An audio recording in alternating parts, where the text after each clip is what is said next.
Baiklah rekan-rekan semua, kembali lagi bersama PIP Channel TV. Di sini ada pengumuman.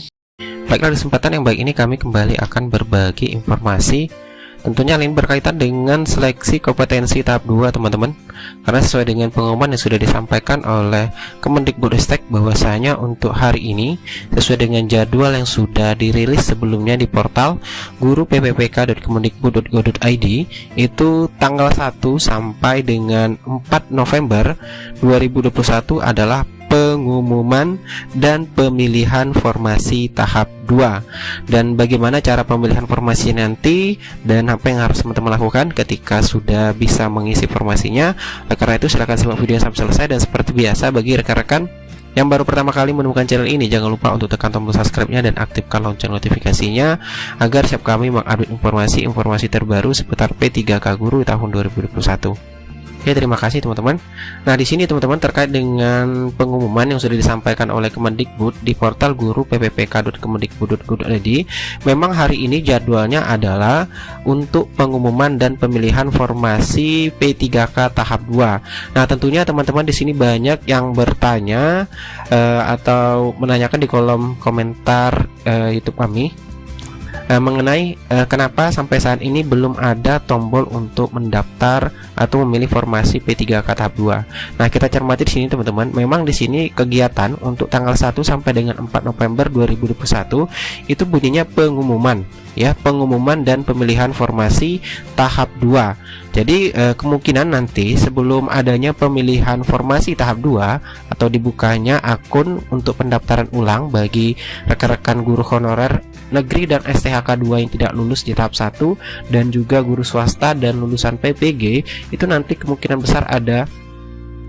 pengumuman dari Kemendikbudristek terlebih dahulu di guru pppk.kemendikbud.go.id, baru teman-teman bisa melakukan pemilihan formasi. Karena di sini memang ada dua kegiatan ya teman-teman, yaitu pengumuman dan pemilihan formasi tahap 2. Sedangkan jadwal sendiri itu untuk pemilihan formasinya 1 sampai dengan 4 November. Kalaupun seandainya hari ini, ya ini kemungkinan ya, kalau seandainya tidak ada belum tombol untuk pemilihan formasi, ya kemungkinan besok sampai dengan 4 November untuk melakukan pemilihan formasi ini.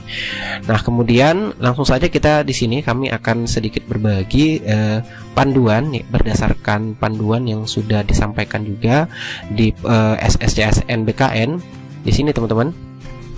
Untuk mengenai panduan, namun sebelum ke panduan kami akan terlebih dahulu menyampaikan ketentuan ya. Ketentuan dan cara pilih formasi untuk P3K tahap 2 tentunya ini di Permenpan RB nomor 28 tahun 2021 itu dijelaskan untuk seleksi kompetensi tahap 2 dijelaskan pada pasal 33 teman-teman, mengenai untuk pelamaran maupun pemilihan formasi bagi rekan-rekan yang bisa mengikuti seleksi kompetensi tahap 2, tentunya itu pelamar dari THK 2, guru honorer negeri, guru swasta dan lulusan PPG seperti itu.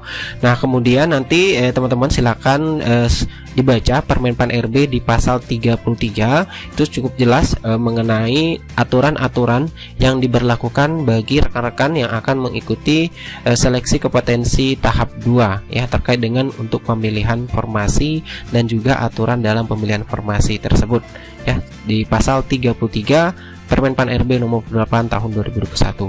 Nah, selanjutnya di sini untuk mengenai cara bagaimana nanti kalau seandainya setelah kita login di akun SSCSN teman-teman, setelah masukkan nick kemudian passwordnya, tentunya di bagian resume mungkin nanti kita akan diarahkan ke pengisian formasi ataupun pendaftaran ulang seperti itu modalnya mungkin teman-teman, untuk mengisi kembali formasi yang sudah kita isi sebelumnya bagi guru honorer negeri yang tidak lulus dan guru STHK 2, dan untuk swasta dan lulusan PPG baru pertama kali melakukan pemilihan formasi teman-teman, nanti akan diarahkan di sini di bagian resume ataupun setelah teman-teman login di akun SSCSN-nya. Namun di sini ada juga teman-teman yang bertanya, bagaimana kalau seandainya saya belum buat akun SSCSN? Nah, yang perlu teman-teman ketahui bahwasanya yang bisa mengikuti seleksi ujian P3K adalah peserta yang sudah melakukan pendaftaran di awal, yaitu mulai dari pembuatan akun, kemudian mengikuti tahap seleksi administrasi dan lulus di tahap administrasi berkas, maka peserta tersebut itu berhak mengikuti seleksi kompetensi ya untuk P3K Guru. Dan terkhusus peserta-peserta yang ikut itu dibagi 4 peserta ya teman-teman, yang sudah teman-teman ketahui. Nah, langsung saja di sini untuk mengenai sedikit panduannya teman-teman.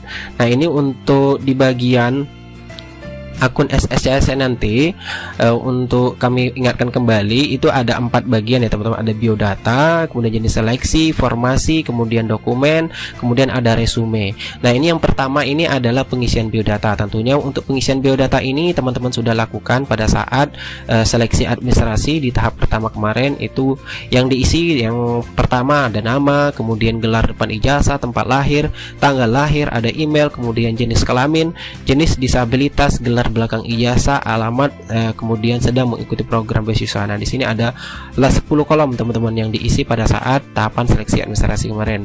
Nah, kemudian selanjutnya untuk pengisian biodata juga itu ada alamat domisili, kemudian provinsi domisili, kabupaten atau kota domisili, akun media sosial, tinggi badan dalam sentimeter, kemudian status perkawinan, agama, nomor telepon, dan nomor ponsel, kemudian captcha teman-teman. Ini untuk khusus pengisian biodata. Nah, untuk pendaftaran ulang nanti kita lihat, kita belum tahu apakah ini bisa diedit atau pengisian ulang. Tentunya ini sepertinya tidak diisi ulang lagi teman-teman, karena kita sudah melalui tahapan ini sebelumnya pada saat seleksi administrasi.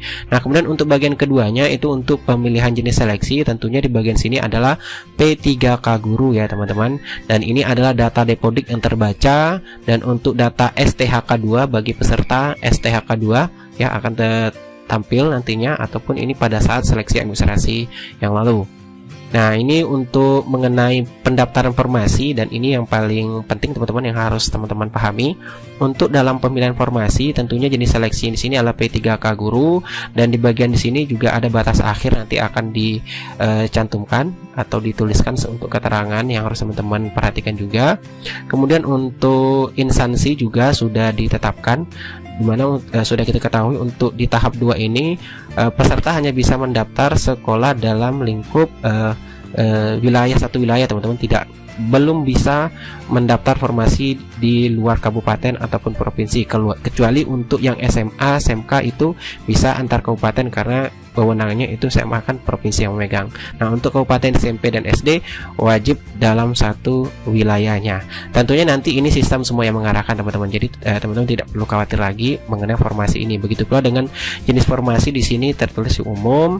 Kemudian untuk pendaftaran, nah di sini tentunya seperti sini, yaitu S1 pendidikan, kualifikasi pendidikan teman-teman semua, baik itu serdi maupun ijazahnya, itu nanti pengecekan linearitasnya itu dilakukan semua by system teman-teman. Begitu pula dengan jabatan yang bisa dilamar nanti di tahap 2 ini, tentunya formasi yang masih tersedia, dan pastinya juga sistem yang menentukan formasi-formasi mana saja ya, dan begitu pula dengan lokasi formasinya, teman-teman tinggal memilih saja ya teman-teman. Mengenai pengecekan linearitas, kualifikasi pendidikan maupun serdi, itu semuanya sistem mengecek. Kemudian di sini ada IPK, nomor ijazah, kemudian ada tahun lulus, jenis perguruan tinggi, tanggal ijazah, kemudian nama perguruan tinggi, kemudian nama prodi, dan lain sebagainya. Ini sudah juga diisi, mungkin juga secara otomatis yang di sini ya teman-teman, seperti akreditasi sudah terisi seperti itu. Nah, kemudian setelah itu teman-teman isikan captcha-nya di sini dan klik selanjutnya.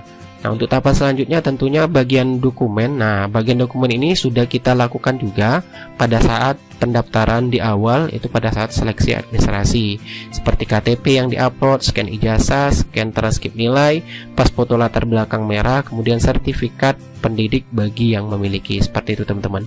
Jadi di sini sudah diupload pada saat tahap administrasi yang kemarin ya, pada tahap pendaftaran yang awal. Jadi tidak perlu lagi melakukan upload seperti itu. Kemudian selanjutnya setelah teman-teman lanjut, nanti yaitu bagian resume pendaftaran. Nah, di bagian resume pendaftaran di sini, langkah terakhir untuk resume pendaftaran, pada tahap ini pendaftar harus periksa kembali data yang sudah diisi pada tahapan sebelumnya. Jika sudah, baru teman-teman klik di sini, centang semua di kolom yang tersedia di sini. Silakan dicentang semua, pastikan sudah benar ya, baru teman-teman mengakhiri proses pendaftaran. Nah, tampilannya seperti ini teman-teman, kurang. Dan di sini juga yang untuk dokumen silakan checklist semua. Baru di bagian pendaftaran diklik ya, tombol akhir proses pendaftaran akan muncul ketika sudah mencentang semua kolom-kolom yang tadi ya teman-teman kita centang seperti itu. Maka nanti tampilannya akan lagi muncul resume pendaftaran. Dan bagian di sini tentunya yang sudah valid atau final yang akan digunakan nanti untuk tahapan seleksi kompetensi tahap 2. Nah, setelah itu baru teman-teman klik bagiannya di sini ya teman-teman. Nah, baru selanjutnya tentunya rekan-rekan sekalian itu mencetak kartu peserta ujiannya yang sudah dijadwalkan juga. Itu ada jadwalnya teman-teman yang bisa dicek di portal guru pppk.kemendikbud.go.id. Oke, itulah sedikit informasi dan sedikit tutorial panduan berdasarkan buku panduan ya yang ada di portal SSCSN maupun dari Kemendikbud yang bisa kami bagikan kepada rekan-rekan semua. Semoga informasi ini bermanfaat. Sekian dan terima kasih.